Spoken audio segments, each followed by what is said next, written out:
tratar de maneira igual os desiguais, se vocês quiserem fazer um corte fracionado, estabelecer diversos níveis de subsídio, isso é possível. Como também você pode pensar em, não, primeiro eu vou agora puxar o corpo para perto da cabeça, porque todo mundo sabe que a cabeça é quem tem a maior ligação com a possibilidade, quem tem a maior possibilidade, a maior ligação, depois buscar um novo momento, porque quando ele se sente pressionado e percebe que quem está há pouco tempo está muito próximo dele, ele vai buscar uma melhoria para ele. E essa melhoria para ele significa, a longo prazo, uma melhoria para todo mundo, porque todo mundo vai evoluir na carreira.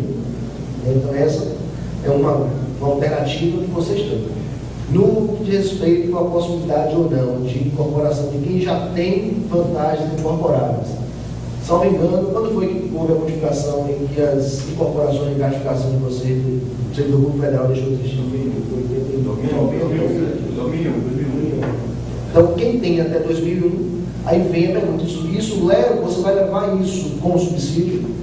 Lá no estado de Sergipe, nós conseguimos levar, quem tinha, conseguiu levar através de decisão judicial. Foi decisão judicial para poder conseguir levar, mas essa foi a interpretação dada pela advocacia pública votada. Essa feita pela ata do encontro. O que era, inclusive, com os próprios colegas, era na própria advocacia, na nossa impressão. Foi fora. Então, isso depende, e entendo eu que há grande possibilidade, entendo que é possível, que é compatível, perfeitamente compatível, se a gente pensar o subsídio apenas como uma remuneração básica em virtude do trabalho realizado dentro daquelas atribuições que o órgão, que o cargo fixa.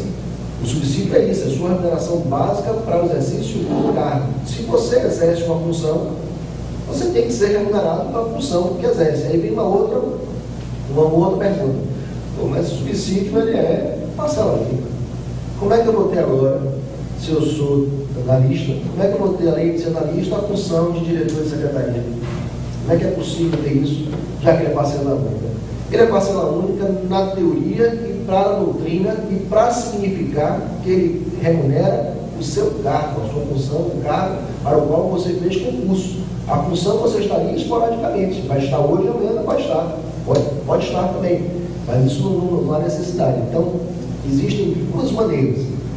Pode-se estabelecer um percentual, porque você vai receber isso separado, porque é uma remuneração esporádica e temporária em virtude de um trabalho realizado, tal qual se recebe quando se faz jornada extraordinária, tal qual se recebe quando se faz adicional hora noturna, tal qual se recebe quando se recebe o 13º, um terço de férias. Tudo isso também é remuneração que se recebe junto com o subsídio, e por isso ele é parcela única.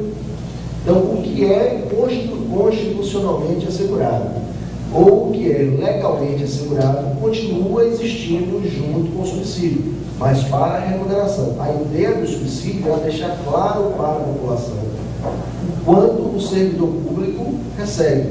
E ele nasce para remunerar na remuneração dos agentes políticos e não dos agentes públicos como os servidores públicos, mas para o agente político, o deputado, o vereador, o governador, ele recebe um subsídio na ideia, a princípio, de ser apenas uma ajuda de custo para ele sobreviver, porque era uma época em que, de outrora, os políticos não eram, ser político não era profissão.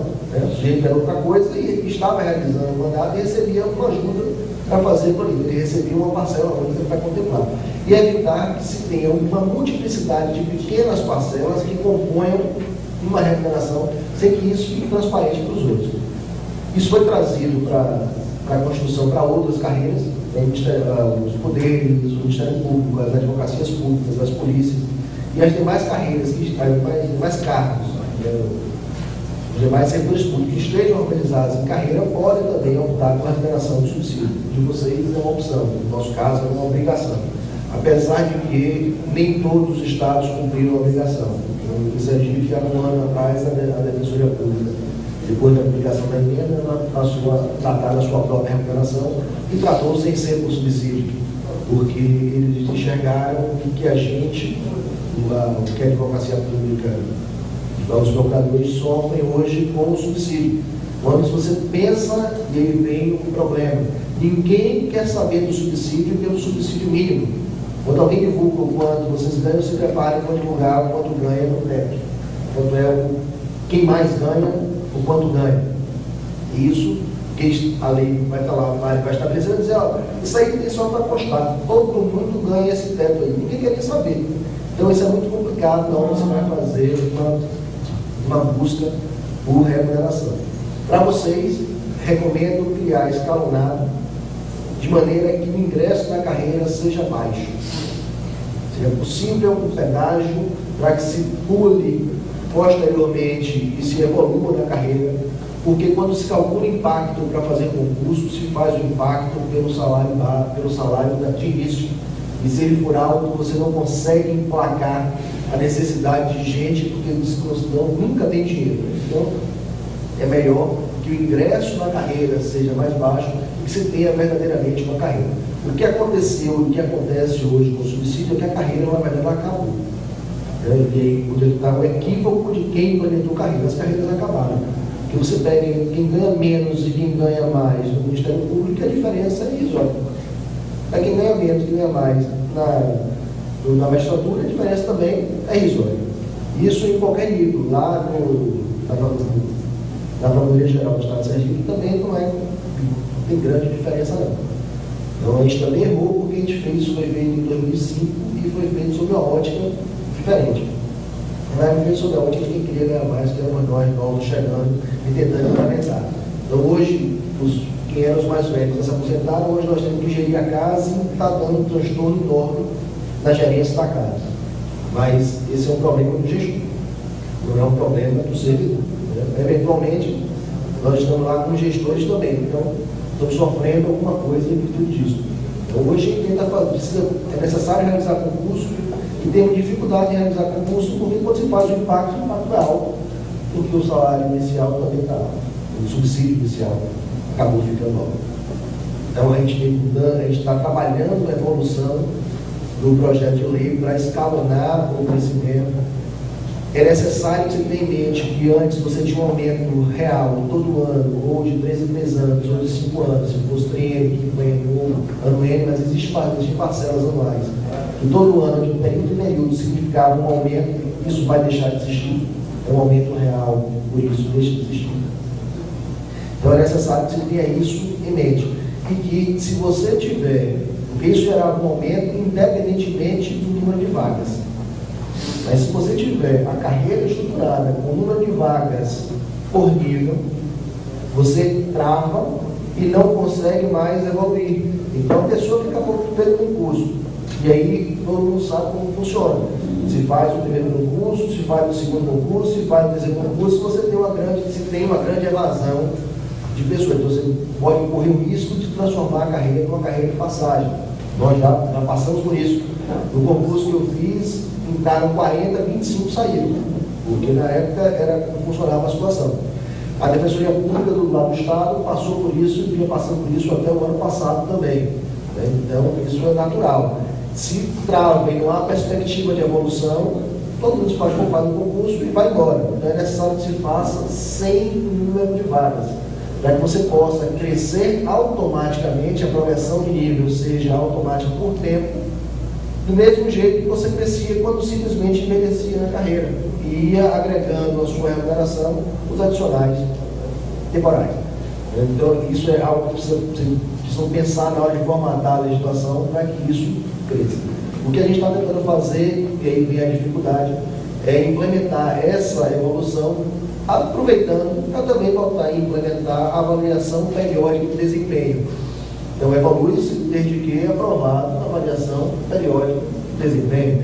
Então, mas isso é um saco de gatos que para vocês não vale a pena. Eu sugiro porque estou na gerência da casa, então eu preciso fazer com que evolua, que as pessoas fomentar a vontade de se aperfeiçoar os que integram a carreira. E o aperfeiçoamento só vem com formação acadêmica, com participação, com escrita, com produção. E para fazer isso, e com o trabalho bem feito, né?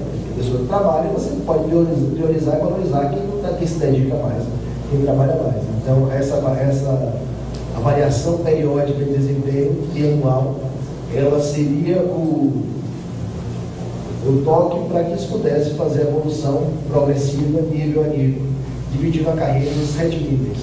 Então, em 18 anos, chega no topo da carreira. No topo da carreira. Isso é algo que você deve avaliar. Estou passando para você a perspectiva novo, que são diferentes. Uma coisa é o gestor, outra coisa é o servidor. Se eu estivesse no lugar de vocês, eu não ia querer isso não. Eu ia querer a progressão automática e por tempo, sem avaliação de desempenho. Eu trabalharia por isso. Mas, infelizmente, lá, a minha perspectiva não é essa. E, para a infelicidade dos colegas, eu já estou no final da carreira. Então, eu cheguei no final da carreira, incrivelmente, em 2 anos e 3 meses. São 4. Hoje são 4. São 4 passos da carreira. Mas eu consegui, essa foi uma passeio, eu superava 1.000 meses, não é o meu recorde. Quando eu fiz o concurso no TRT, aqui na região da Bahia, isso foi em 93, 92, concurso 92. Eu ingressei em 93, em janeiro, 19 de janeiro de 93, eu me posto como atendente do TRT. No dia 20 e pouco de março, eu estava no final da carreira também.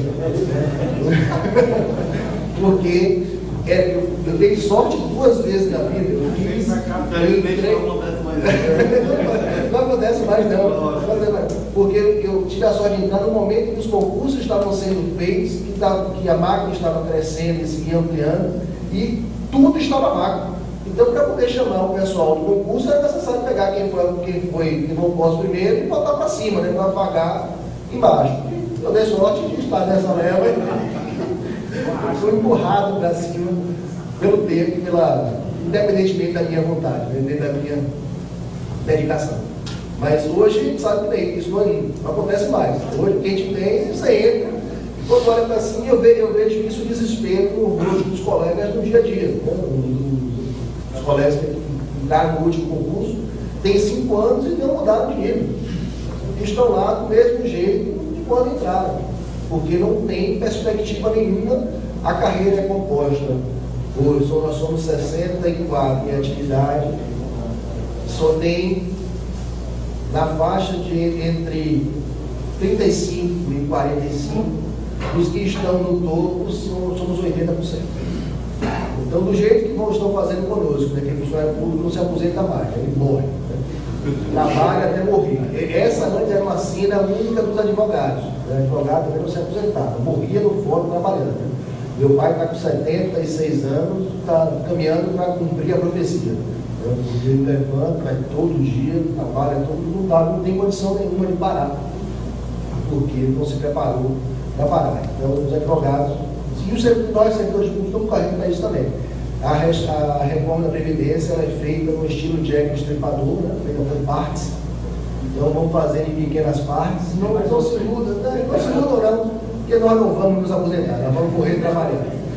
A expectativa de vida vai subir, vão aumentar o período de tempo de trabalho, né? Foi 53, 60, vamos chegar nos 70 e vamos morrer lá trabalhando. A gente está fazendo uma reforma no prédio que nós ocupamos hoje, um prédio antigo, e não tinha elevador. Então, a gente está na hora de começar a pensar onde é que a gente vai colocar um elevador, porque a gente vai ficar velho aqui e é um casarão daqueles pé direito enorme, então a escada, ela você faz ginástica ao subir a escada. São quase 3 lances de escada, cada degrau com 25 centímetros.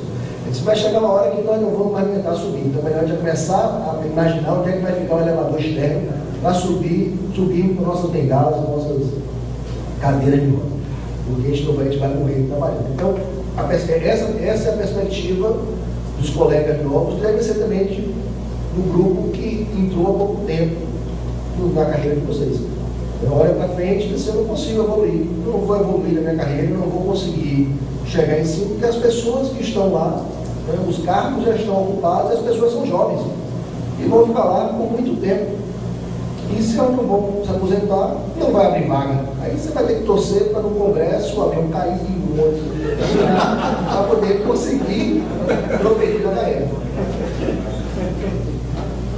E essa não é uma perspectiva muito humana, então é melhor a gente abdicar dela e trabalhar enquanto empresa. Então, o que a gente conseguiu desenvolver lá foi trabalhar o tempo de serviço